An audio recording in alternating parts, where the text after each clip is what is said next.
Dans Masechet Nedarim, et rapidement nous rappelons qu'on avait vu ce qui semblait une marloquette mais qui finalement ne l'était pas au sujet du chalav, du lait. Est-ce que lorsque quelqu'un faisait un néder par rapport au lait, est-ce qu'il interdisait que le lait ou aussi le résidu aqueux qu'il y avait après avoir cueilli le lait? Et finalement ça dépendait des régions, celle de Tanakama, celle de Rabbi aussi, en fonction de la définition que l'on donnait au mot lait et comment on appelait justement ce résidu en fonction des régions. On a eu par contre une vraie marloquette entre Rabbi Yehuda et Chachamim au sujet d'un aliment qu'on interdit de manière générale, celui qui s'interdit de la viande en général, qui s'interdit en général n'importe quel aliment.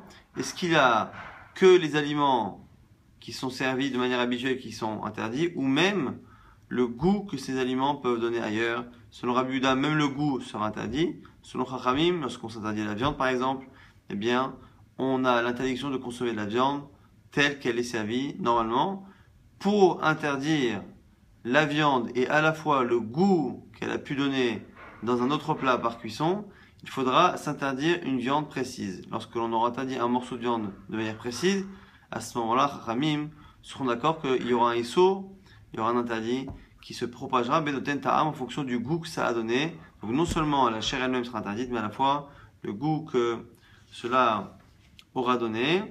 Et il restait une question dans la Gemara qui était restée en suspens. Est-ce que, même si on n'a pas dit ces morceaux de viande ou ce morceau de viande, mais que l'on a dit je fais le neder de ne pas goûter de morceaux de viande, est-ce que ici le verbe goûter, comme on l'a vu dans les dapim précédents, a cette faculté à lui aussi élargir le domaine du issour et à ce moment-là faire en sorte finalement que non seulement les morceaux de viande sont interdits, mais également le goût qu'ils ont pu donner dans d'autres plats, et la question était restée en suspens. Donc, nouvelle Mishnah, au tout début du Daf Nun Gimel, Anodem minat tmarim, muta bidvash tmarim.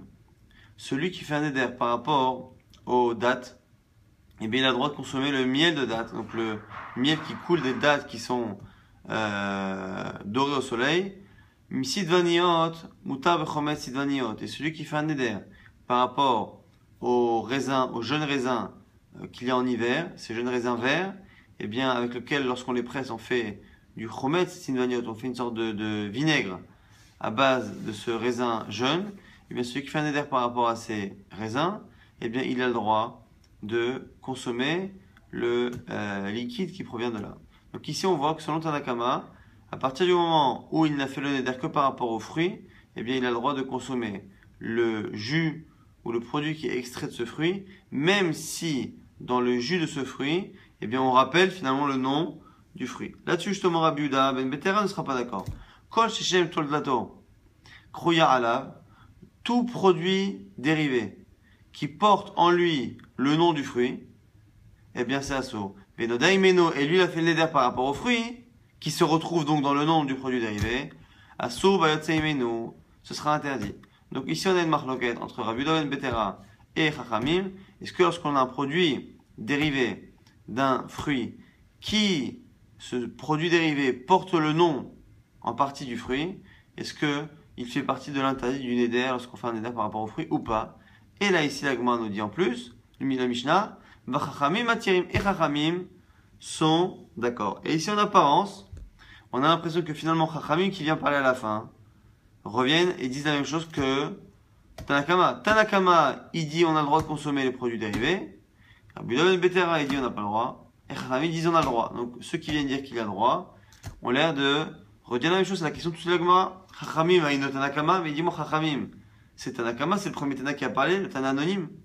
Donc qu'est-ce qu'il y a de plus dans Chachamim à la fin qu'il n'y a dans le premier din? Et la Gemara ici va répondre. J'explique à l'oral avant que l'on lise dans les mots, qu'ici il y a encore un autre avis. Il y a un autre avis. Lorsque l'on a, en plus d'avoir la première marloquette, on a dit entre Chachamim et entre Tanakama et Rabbi Yehuda ben Betera, lorsque l'on a un produit dérivé qui porte le nom du fruit lui-même. Il y a aussi autre chose. Il y a parmi ces fruits-là, certains fruits qui sont essentiellement utilisés pour justement le produit dérivé. Ce qui n'est pas le cas des dattes. Les dattes en général sont consommées en tant que dattes, et de temps en temps on consomme le miel qui coule de la date. Mais les sidvaniyot, ces fameux raisins verts qui ne sont pas mûrs, sont rarement consommés tels quels. Ils sont très souvent vendanger pour justement faire du vinaigre. Comme l'essentiel de ce raisin en général est pour le vinaigre, eh bien, il y a en plus un autre avis, qui sera l'avis qu'on va expliquer tout de suite de Rabbi Shimon ben Elazar, qui lui non seulement pense que lorsque je fais un éder par rapport à ces raisins verts, mais non seulement lui pense comme Rabbi ben Betera que le vinaigre sera interdit, mais lui le chidouche, c'est que le vinaigre sera interdit, mais les raisins verts eux-mêmes sont autorisés. Ce qui veut dire que non seulement il arrive à faire comme Rabbi ben Betera, c'est-à-dire qu'il élargit l'interdit aux produits dérivés qui portera le nom, entre autres, du fruit, mais lui dira que puisque le fruit, de manière générale, n'est pas utilisé tel quel, et bien mieux que ça, il arrive même à exclure le fruit lui-même, qui est, a priori, la chose qui a été définie dans le Neder. Le fruit lui-même ne rentre pas dans l'interdit. Kabenes Klagma nous dit, la nafkamina qu'il y a entre Tanakama et Chachamim, où on dit que les deux autorisent, c'est sur les fruits eux-mêmes. Hadad etania, c'est cette braïta. Klal ze amar Rabbi Shimon ben Elazar. Il y a un klal qui a dit Rabbi Shimon ben Elazar. Kol shedarko le'echol. Vederecha yotze mimino le'echol. Tout fruit, toute chose qui a l'habitude d'être consommée telle qu'elle et qui a l'habitude d'être consommée sous son produit dérivé, ce qui sort de lui, qui est gont marim ou dvash tmarim, comme les dattes et le miel qui en coulent, nadarbo asur beyotze mimino. Le neder fait en sorte qu'il n'a pas le droit de consommer à la fois le fruit et à la fois ce qui en sort. Noder minyotse mimeno, s'il fait le neder par rapport à Noder minyotse mimeno à surbo, et s'il fait le neder par rapport au jus, il n'a pas le droit de consommer non plus le fruit lui-même. Kol she'en darko le'echol, c'est là que ça nous intéresse. Celui qui n'a pas l'habitude d'être consommé tel quel. Vederecha yotze mimeno le'echol, mais on a l'habitude de le consommer sous son produit dérivé. Donc c'est ici le cas des raisins verts. Les raisins verts sont en général pas consommés tels quels, mais ils sont consommés sous la forme justement de ce vinaigre. Eh bien, à ce moment-là, noderbo en asur ela vayotze mimenu, shelo nitkaven ze ela la yotze mimenu. Dans ce cas-là, on dira que celui qui a fait un éder par rapport aux raisins verts, puisque nous on sait qu'en général personne ne consomme les raisins verts tels quels, eh bien, celui qui a fait un éder par rapport aux raisins verts, on sait très bien que sa kavana c'était d'interdire le vinaigre. Donc, le grand chidouche ici de Chachamim, c'est que Chachamim, eux, quand ils viennent autoriser, ils viennent pas autoriser le chometz, ils viennent pas autoriser le produit dérivé. Eux, ils viennent l'interdire, mais ils viennent autoriser ce qui apparemment était le neder, c'est-à-dire les fruits. Donc, finalement, ici, on a trois avis. Lorsque quelqu'un fait un neder par rapport au raisin vert, parce que ce raisin vert, il a deux facultés. À la fois, ce raisin vert, il est très souvent consommé sous forme de vinaigre, et en plus, c'est quelque chose dont le produit dérivé porte le nom, en partie, du fruit. Et là, ici, on aura trois avis. Selon Tanakama, il ne sera interdit de consommer que les raisins, mais pas le produit dérivé, le vinaigre. Selon Chachamim de la fin, c'est l'inverse. Il sera interdit de consommer que le vinaigre, mais non pas les raisins. Et selon Rabbi ben Betera, il ne pourra consommer ni l'un ni l'autre. Puisqu'il a prononcé les raisins, il ne pourra pas prendre les raisins. Et puisque le produit dérivé porte le nom des raisins, eh bien, il ne pourra pas non plus consommer le produit dérivé. Donc on a finalement ici trois avis, mais qui sont liés finalement à deux idées différentes. Les deux premiers avis sont liés à la marloquette. Est-ce que le nom du fruit que l'on retrouve dans le produit dérivé change quelque chose? Et le dernier avis de Chachamim est lié à une autre question. Est-ce que finalement on tient compte de l'habitude de consommation de ce fruit? Si l'habitude elle est plus liée au produit dérivé, eh bien, non seulement le produit dérivé qui n'est pas prononcé, eh bien, il est interdit, mais mieux que ça, le fruit qui a été prononcé finalement n'a pas été interdit puisqu'on dit que c'est pas ça sa kavana. Nouvelle Mishnah, Hanoder minayayin muta beyen tapuchim. Et là encore une fois, on va donner des exemples où on verra que lorsque l'on fait un éder par rapport à un aliment, eh bien, en général, la personne s'interdit l'aliment classique qui porte ce nom. Celui qui fait un éder par rapport au vin, muta beyen tapuchim, il a le droit de consommer le vin de pomme. Donc le cidre, en général, c'était appelé le vin de pomme, parce que c'est finalement l'alcool qui provenait de la fermentation de la pomme. Et bien on voit ici que le vin, quand on dit vin, c'est le vin classique, c'est le vin de raisin. Mina shemen, pareil pour l'huile, stam shemen. c'est shemen zaït, c'est l'huile d'olive. Mutar beshemen shumshemin, il a le droit de consommer l'huile de sésame, puisque c'était assez rare. Minat vache, mutar midvash smarim, celui qui fait un éder par rapport au miel. Stam, en général, le miel, quand on ne précise pas, c'est le miel d'abeille, et donc du coup, le miel de date n'est pas interdit. Mina chometz, mutar bechometz, sinvadiot, celui qui fait le néder par rapport à du vinaigre, eh bien, en général, eh bien, il n'inclut pas le vinaigre qui est fait à base des raisins verts. En général, c'est du vinaigre de vin, donc c'est du vinaigre classique. Mina kreshin, mutar bekaplutot. Là, ici, on a deux types de légumes. Kreshin, c'est une sorte de, comment dire, ça ressemble un peu, c'est une sorte de poireau. Ça ressemble un peu à un mélange entre le poireau et l'oignon. Et du coup, celui qui fait dire par rapport à cela, il a le droit de consommer ce qu'on appelle kapalot, ici kaplutot au pluriel. Kapalot, c'est une autre sorte de poireau qui est différent, mais du coup, comme chacun a un nom différent, eh bien, encore une fois, puisqu'en hébreu, on a tendance à appeler l'un par son nom et l'autre par un autre nom, à ce moment-là, on dit que lorsqu'il a dit ce mot-là, il avait la kavana de cette espèce et pas de l'autre. Mina yarak, muta, birakot asadeh. Et encore un autre exemple, c'est quoi? C'est le cas de quelqu'un qui fait un éder par rapport aux légumes, de manière générale. Eh bien, les légumes en général, c'est les légumes qui sont semés et récoltés dans un potager normal, et non pas ce qu'on appelle yarakot asadeh. Donc, yarakot asadeh, ce seront les choses qui poussent dans les champs qui sont à l'abandon, qui sont FKR. On dit que la personne, lorsqu'elle fait un éder par rapport aux légumes, elle fait un éder par rapport à ce qui est récolté dans un potager. Tout cela pourquoi? Shehu Shem Levaï.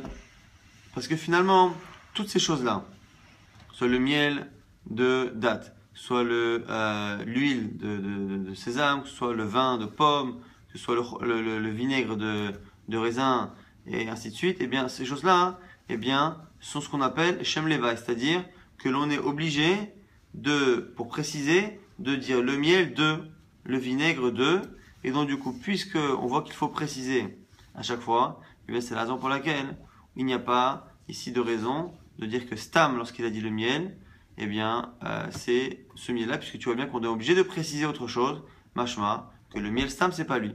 Puisque lorsque l'on parle de miel de date et de vin, de vinaigre de raisin vert et d'huile de sésame, eh bien, on est obligé de préciser à chaque fois la suite de sésame, de raisin vert, de date. Cela nous apprend au passage que lorsque l'on ne dit rien, et bien finalement, ça vient justement pas parler de ces cas-là. Donc le shem, le nom justement associé, nous montre finalement que ça ne fait pas partie de la définition classique de miel, de vinaigre et de vin.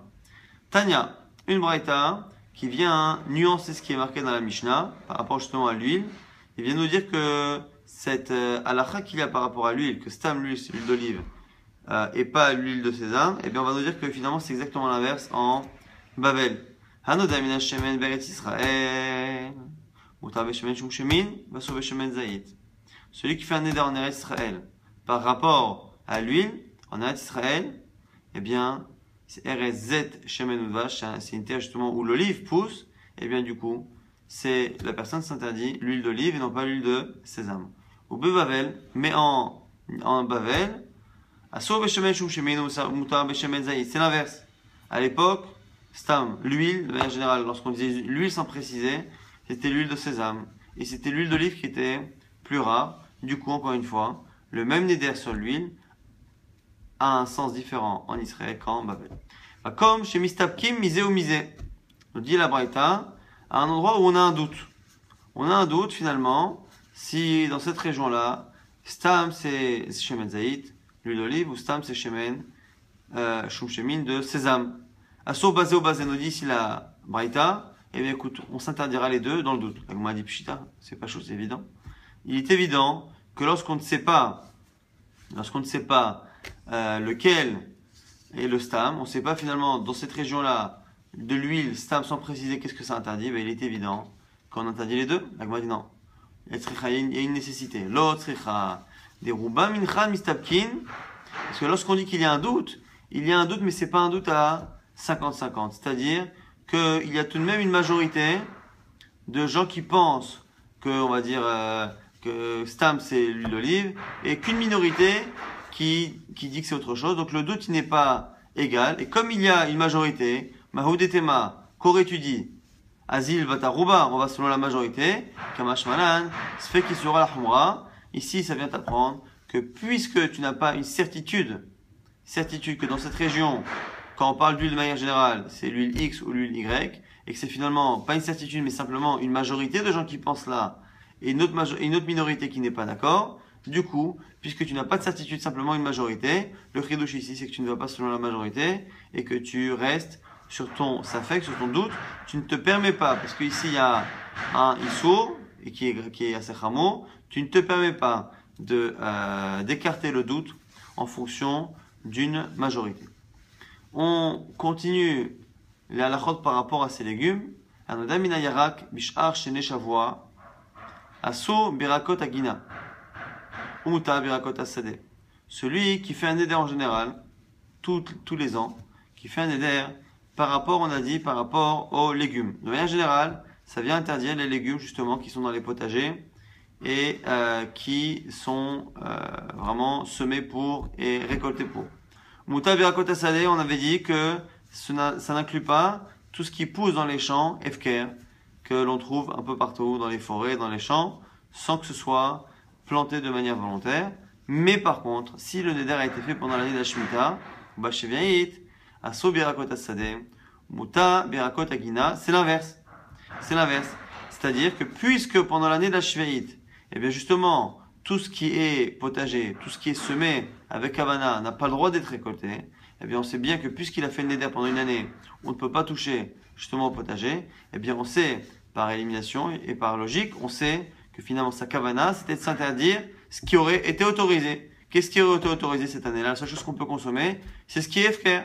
Et donc, on se dit maintenant, comme il a fait le neder cette année-là, eh bien, on se dit que finalement il a voulu s'interdire ce qui est FK. Donc on voit ici que non seulement le sens d'un mot peut dépendre de la région et du sens que son mot a, mais on voit que dans une même région et chez une même personne, même si une même personne en général a une définition des mots qui est toujours la même, et dans une région aussi, on voit ici qu'en fonction des années, et en fonction de ce qui pourrait être autorisé ou pas, eh bien, les mêmes mots, ce qui s'interdit finalement, les légumes, eh bien, les légumes, ça va dépendre, cette année-là, quels légumes on a l'habitude de manger. Pendant les 6 années, on a l'habitude de manger les fruits des potagers et pas ceux des champs, et une année où c'est exactement l'inverse. En fonction de cela, eh bien, le neder, la définition de l'interdit, se décalera d'un domaine à l'autre. Amar Rabbi Avahu, Mishum Rabbi Chanina ben Gamliel. On a Rabbi Avahu qui dit au nom de Rabbi Chanina ben Gamliel, Loshanu ela bemakom she'en mevi'in yarak mechutz la'aretz. Attention, ce qu'on a dit que dans l'absolu le neder ne prend effet que sur ce qu'il y a dans le champ, mais pas sur ce qu'il y a dans les potagers, c'est lorsqu'on est dans une région où on n'a pas l'habitude d'importer pendant l'année de la Shemitah des légumes qui viennent de Chutz La'aretz, d'en dehors d'Eretz Israël. Mais dans une région où on a l'habitude d'importer des régions environnantes, on a l'habitude d'importer des légumes, justement des champs, des potagers, à ce moment-là, lorsque la personne fait un éder par rapport aux légumes, elle s'interdit les légumes qu'elle a l'habitude de consommer pendant l'année de la Shevi'it, et comme l'année de la Shevi'it, elle a l'habitude de consommer des légumes qui viennent des potagers des pays environnants, et bien du coup, le neder peut prendre effet même sur les légumes des potagers qui justement seraient venus de Chutz La'aretz. La Gemara dit Ketanae, et ça, ce minagla, il est dépend des Tanaïm. En mevi'in yarak min Chutz La'aretz, on a un Tanakama qui pense dans une braïta qu'on n'amène pas, on n'importe pas des légumes de l'extérieur d'Eretz Israël pendant la Shemitah. Rabbi Chananya ben Gamliel Omer, mevi'in yarak min Chutz La'aretz. Et Rabbi Chananya ben Gamliel pense que oui, on peut importer des légumes. Alors c'est quoi la raison de la marloquette? Maïta ama demande amar en mevi'in. Pourquoi il y a un avis qui interdit d'importer des légumes? Rabbi Amia, Mishum Gush. Rabbi Amia nous dit à cause des mottes de terre. Puisque Chachamim ont fait un jour une takana.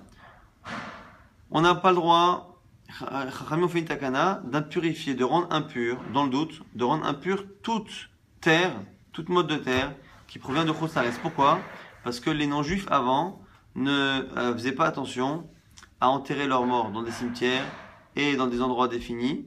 Ils enterraient en général leurs défunts, que ce soit les bébés ou même des fois les adultes, un peu partout, sans finalement mettre de signes pour savoir où il était enterré, ce qui veut dire que l'on pouvait craindre, lorsque l'on prenait de la terre de Chutz Laaretz, qu'il y ait des morceaux d'os, finalement, des restes d'un corps d'un non-juif qui a été enterré à n'importe quel endroit. Et du coup, à cause de cela, Chachamim ont fait une xéra, et cette xéra-là a fait en sorte que toute la terre qui provient de Chutz Laaretz, elle est tamée, et donc du coup, on n'a pas le droit d'importer, nous dit ici l'Agma, Marloket, dans la Mishnah, dans le Braïta, entre les Tanaïm. Donc c'est sûr qu'on n'a pas le droit d'apporter de la terre. Mais est-ce qu'on a le droit d'apporter un légume? Ou est-ce que l'on craint que finalement, accroché à ce légume, il y ait une motte de terre? Donc, alors la marloquette peut-être, finalement, est-ce que il est probable, est-ce qu'il y a lieu de craindre qu'on ramène une motte de terre avec le légume? Il y en a qui veulent dire que la marloquette est liée à une autre marloquette. À partir de combien de quantité de terre, eh bien, l'interdit existe. À partir de combien de terre, Chachamim ont fait la xéra? Quelqu'un qui a marché en Chutz Laaretz et qui vient et qui a quelques poussières de terre sur sa chaussure, on ne craint pas, encore une fois, qu'il rentre en Eretz Israël avec. Mais, à partir d'une quantité, oui. Quelle est la quantité à partir de laquelle? C'est un Tanina qui veut dire que du coup, en fonction de la marloquette, sur la quantité qui rentre dans la takana, c'est à cause de justement cette marloquette-là qu'on va retrouver. Est-ce que finalement, un fruit, où on est d'accord que très souvent avec le fruit, il y a un peu de terre, est-ce que ce peu de terre rentre déjà dans l'interdit ou pas? Donc c'est une des manières d'expliquer cette discussion. Mais finalement, il se peut que la discussion sur la quantité de terre qui rentre dans la xéra, il se peut que ce soit elle qui soit à l'origine de la marloquette qui est sûre, qui est certaine entre les Tanaïm. Est-ce que l'on peut importer un fruit ou pas? Et en tout cas, la marloquette, est-ce que l'on peut importer un fruit ou pas? Aura finalement une nafkamina sur le neder. Quelqu'un qui fait un neder par rapport aux légumes, eh bien, soit ça ne prendra effet pendant la 7e année que sur les légumes qui sont FKR, mais pas sur les légumes des potagers, parce que de manière générale, c'est pas ça justement que l'on consomme. Eh bien, si on a l'habitude de consommer des fruits des potagers qui sont importés, parce que justement on autorise d'importer, en fonction justement de cette marloquette Tanaïm, eh bien à ce moment-là, le neder aura une valeur qui est plus large. Donc on voit que même chez la même personne, ça peut dépendre à la fois du minag et à la fois de l'année lors de laquelle le neder a été prononcé. Nouvelle Mishnah, celui qui fait un neder mina keruv asur beispargus. Mina ispargus mutar vekruv. Ici, ce sont deux types de choux. Et pareil, comme on a vu précédemment, puisque les noms sont différents, eh bien, cela prouve que finalement, lorsque l'on veut parler de l'un, on dit son nom et pas le nom de l'autre. Encore une fois, ici, on voit que c'est la richesse lexicale d'une langue qui peut finalement faire varier la kavana du neder. Mina grisin mutar bemikpa ve Rabbi Yossé matir. Ici, on a a priori une marloquette Tanakama Rabbi Yossé par rapport à ce qu'on appelle grisin. Alors grisin, il y a qui disent que c'est un type même de graines, un peu comme le blé. Il y en a qui disent que c'est le blé lui-même, mais qui est comment dire, moulu mais de manière très épaisse, c'est-à-dire vraiment à peine coupé en quelques morceaux. Eh bien, ce type-là de blé, soit c'est un type de blé, soit c'est le blé lui-même qui est à peine coupé. Eh bien, celui qui fait ce neder-là, il n'a pas le droit de consommer ce qu'on appelle mikpa. Mikpa, c'est un tafshil, c'est un plat qui est épais et qui est fait à base justement de blé de manière générale. Et le plat est assez épais, un peu comme le daïsa qu'on a vu récemment dans les quelques tapim. C'est vraiment un plat qui est fait à base de blé, à base de mésonote, et qui est épais. Il nous dit ici, le Tanakama, puisque finalement ce mikpa, ce plat-là, a l'air en général d'être associé à grissim, on dit que mikpa chez grissim, c'est un mikpa de grissim, et bien du coup, puisque le nom se retrouve dans le plat, c'est interdit. Rabbi Yossi Matir, Rabbi Yossi dit que non. Et en fait, ici, la marloquette, c'est un peu comme ce qu'on a vu avec le chalav, avec le lait, c'est-à-dire qu'il n'y a pas réellement de marloquette. Il n'y a pas de marloquette. Finalement, ça dépend des régions. La région, on a vu dans la région de Rabbi Yossi, la définition de ce qu'on appelait le lait, et la définition de ce qu'on appelait, la manière qu'on avait de nommer le résidu aqueux après avoir fait cailler le lait, eh bien en fonction des régions, ça pouvait avoir un sens différent, et donc le neder prenait un sens différent. Là aussi c'est pareil, en fonction de l'appellation que l'on fait de Mikpa, dans la région de Rabbi Yossi Tanakama, eh bien, finalement, si dans Mikpa, selon Tanakama, eh bien, on a la tendance dans cette région-là à nommer le nom justement de la graine qui est cette grissine, et bien du coup, celui qui fait un éder par rapport à grissine, ça interdit le plat. Et selon Rabbi Yossi, comme on ne mentionne pas le nom de la graine, eh bien, le nom de la graine n'interdit pas le plat. Mina Mikpa, Muta Begrissine, tout le monde est d'accord par contre que celui qui fait un éder par rapport au plat, grissine, eh bien, il a le droit de consommer les graines lui-même, parce que personne n'imagine que lorsqu'on fait un éder par rapport au plat, on a l'intention de faire le éder d'Afka par rapport à son composant. Mina Mikpa, Asur Beshum, Verabi Osematir, Minashum, Muta Bemikpa. Et là, ici, pareil. On a ici quelqu'un qui fait un éder par rapport à Mikpa, par rapport à ce plat. Et ici, Tanakama pense que la personne n'a pas le droit de consommer justement des oignons. Pourquoi? Parce que l'habitude que l'on avait de consommer l'oignon, c'était souvent de le couper et de le mettre dans ce plat. Et donc finalement, ce plat est... Parce que Mikpa, on a dit Mikpa, c'est finalement une sorte de soupe épaisse. Et ce Mikpa là, cette soupe épaisse, on peut la retrouver à la fois à partir de daïsa, à partir de blé, ou on peut aussi la trouver à partir de choum d'oignon. Et puisque l'oignon finalement avait tendance à être justement consommé de cette manière, puisqu'on consommait l'oignon principalement en faisant une sorte de pâte, de bouillie épaisse comme ça, et bien du coup lorsqu'on fait un éder par rapport à Mikpa, par rapport aux bouillies épaisses de manière générale, autant puisque le blé et les graines grissines sont consommés à la fois normalement et à la fois sous forme de cette bouillie épaisse, on ne dit pas que Mikpa ça inclut toutes les grissines, mais puisque le choum, lui, n'est consommé que sous cette forme-là, lorsque l'on fait un éder par rapport aux bouillies épaisses, eh bien ça inclut toutes les formes de consommation du choum, puisque le choum de manière générale est essentiellement consommé sous forme de Mikpa. Vers Rabbi Yossi, Rabbi Yossi n'est pas d'accord. Par contre l'inverse, Mina choum, Muta ba Mikpa, ce qui fait un choum, il est Muta ba Mikpa par ce plat-là, donc le plat de grissine en général. Mina Radashim, Muta ba Shishim. Maintenant, la suite de la Mishnah est une discussion entre Tanakama et Rabbi Yossi qu'on a déjà vu précédemment, justement pour essayer de comprendre l'histoire du lait. Mina Radashim, Asur ba Shishim, qui fait un éder par rapport aux lentilles. Eh bien, il ne peut pas consommer ce qu'on appelle hashishim. Hashishim, ce sont des lentilles qui sont cuites, mais à la poêle, avec du miel. Donc, le goût a tendance à être un peu détérioré, mais puisque finalement, c'est ces mêmes lentilles que je consomme, c'est interdit selon Tanakama, Rabbi Yossi, Matir, Rabbi Yossi et Matir. Pourquoi? Parce que tu vois bien que finalement, ce plat-là de lentilles frit avec du miel, tu vois bien qu'il a un nom particulier. S'il a un nom différent, encore une fois, ça revient un peu à ce qu'on a vu avec les espèces de légumes, de krishim, de kapalot, ou ici dans cette Mishnah-là de krouv et de ispargus, les différents types de choux. Si on a donné à des légumes un nom différent, même s'ils sont de la même famille, ça veut dire qu'ils sont différents. Et là ici c'est pareil au niveau des plats. Lorsque un légume est cuisiné d'une manière et que du coup il prend un nom différent, eh bien ce nom différent, c'est pas le plat qui prend un nom différent, c'est les mêmes légumes eux-mêmes. Ils sont plus appelés radashim, ils sont appelés hashishim.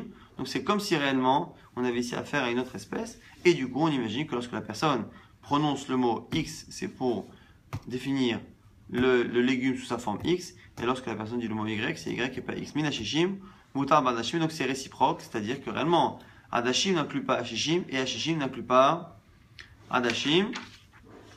Et donc on a une marloquette ici entre Tanakama et Rabbi Yossi.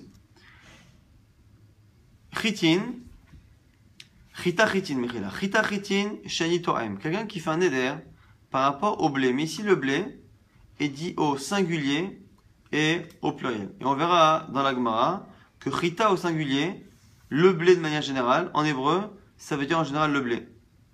Ça veut dire le pain, Mechila. Chitin, les blés, ça veut dire les graines de blé. Donc, Chita Chitin Shani To'em, celui qui fait un éder par rapport à Chita Chitin, par rapport au blé et par rapport aux graines de blé, on va dire. Asur Ba'en, Ben Kemach, Ben Apat, il a le droit de consommer finalement rien du tout, ni les graines, ni la farine, ni le pain lui-même. Grissine, on a la même logique avec grissine, donc c'est soit des types de graines comme le blé, soit c'est du blé qui est moulu de manière vraiment très très épaisse. Gris, grissine, au singulier, au pluriel. Gris, grissine, shani toaem, asou ben chaim, ben mevushalim, pareil. Ça vient inclure tous les types de gris, grissine, que ce soit cuit ou cru, Rabbi Yehuda Omer. Konam, gris, ochita, shani toaem, mutar lakos, haim. Celui qui fait un éder, c'est ce qu'on venait de dire. Celui qui fait un éder, Rabbi Yehuda n'est pas en désaccord, vient préciser que celui qui fait un éder, par rapport à chita ou par rapport à gris, mais au singulier, eh bien, il n'inclut pas les graines eux-mêmes. Puisqu'on verra dans la suite de la Gemara que finalement, gris ou chita, ça vient parler de ce qu'on a l'habitude de faire avec ces graines-là, donc c'est-à-dire le pain. Mais, donc du coup, mais par contre, la graine, non. Et la Gemara va tout de suite préciser, Tanya. Rabban Shimon ben Gamliel Omer, chita, shani to'em, asur les fautes, mutar lakos. Combien dire? Ce qui fait un délire par rapport au blé, eh bien, stam, le blé de manière générale, c'est le pain. Mais il a le droit de consommer réellement les graines de blé. Par contre, s'il dit chitim, les blés, sous-entendu les graines de blé, eh bien, c'est l'inverse. Asur lakos, ou mutar les fautes. Il n'a pas le droit de le consommer tel quel ce qui parle des graines, mais il a le droit de prendre sous forme de pain, parce que le pain, finalement, c'est plus les graines, c'est plus sous sa forme de graines. Pareil avec, on verra avec Christine, chita chitin, shani to'em, asur ben lakos ben les fautes. Celui qui dit par contre chita chitin, le blé et les graines, et bien du coup il s'interdit à la fois le blé, donc le pain, et à la fois les graines elles-mêmes. Et pareil avec gris, gris, shani toem, sur les vachel ou mutar lakos. Celui qui fait un éder par rapport à gris, donc ces fameuses graines qui ressemblent au blé, ou ce blé qui est à peine moulu, eh bien, gris au singulier, ça vient inclure tout plat cuit ou tout pain cuit à partir de cela. Par contre, grissine au pluriel, ça vient inclure justement les graines elles-mêmes, telles quelles. Donc, grissine shani toem, asur lakos ou mutar les vachel, il ne peut pas les grignoter, mais il peut les cuire. Et encore une fois, celui qui dit grissine shani toem, celui qui dit les deux, au singulier et au pluriel, asur ben les vachel, ben lakos, il n'a pas le droit à la fois de le prendre sous sa forme cuite et à la fois sous sa forme grignotée. Donc, Adran Alach, Anodem Minam Bouchal, on a terminé le Perek Shishi sur Anodem Minam Bouchal, et très rapidement on va rappeler tout l'ainim qu'on a vu dans le DAF d'aujourd'hui.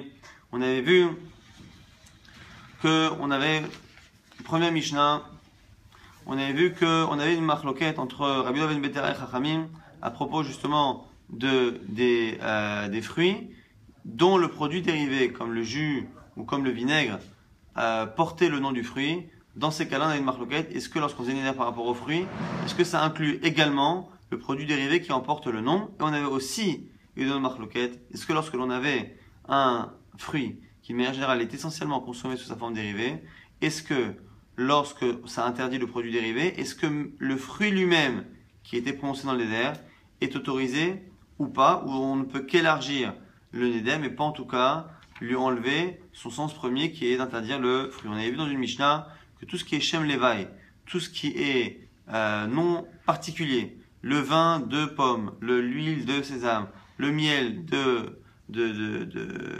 date, etc., ne sont pas inclus dans la définition classique de miel, puisque justement, on a l'obligation, la tendance pour préciser, de rajouter un mot. Cela prouve justement que le nom classique, le miel, vin, n'inclut pas justement ces cas particuliers. On avait vu que ça pouvait dépendre justement de la région, que la notion d'huile classique en Bavel et en Israël pouvait passer de l'huile d'olive à l'huile justement de sésame et inversement.